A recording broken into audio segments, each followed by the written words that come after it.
That huge cactus is my Peruvian apple cactus. And today I'm going to propagate it because, well, I can.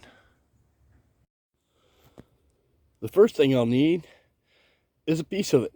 And this is the donor piece. I just cut it off, little hand saw.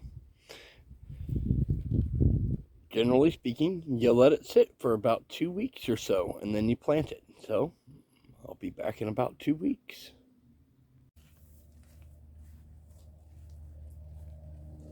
Now what I got here is a relatively small chunk of the Peruvian apple cactus. Bigger is not necessarily better. Things are almost bulletproof. Really watch out for these spikes though.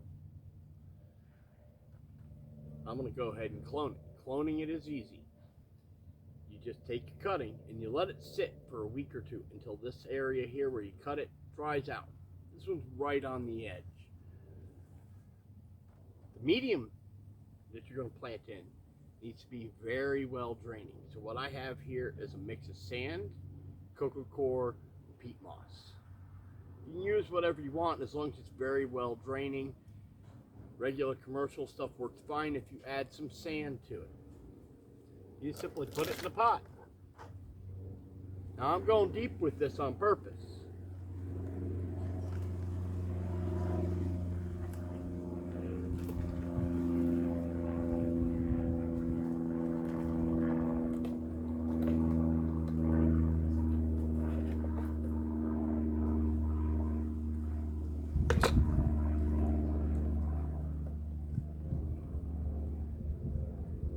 Add some soil, very carefully pack it down because this thing's got a lot of spikes.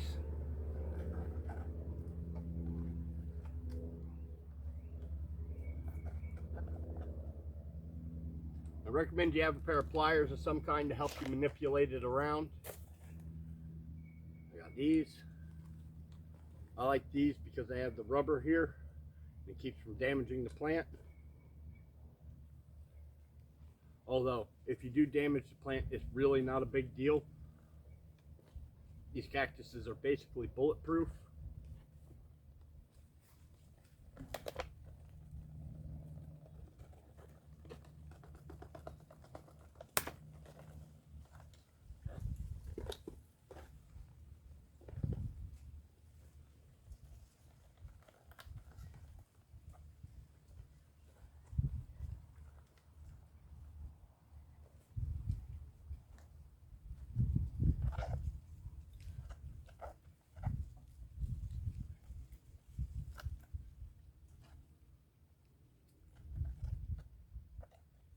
Now, here in Florida, you can do exactly the same thing.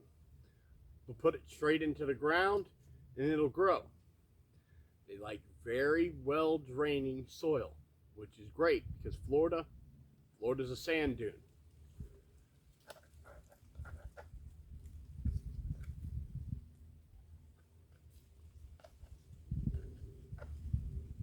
The flowers on it are fantastic, dinner plate size, white blooms that come out at night.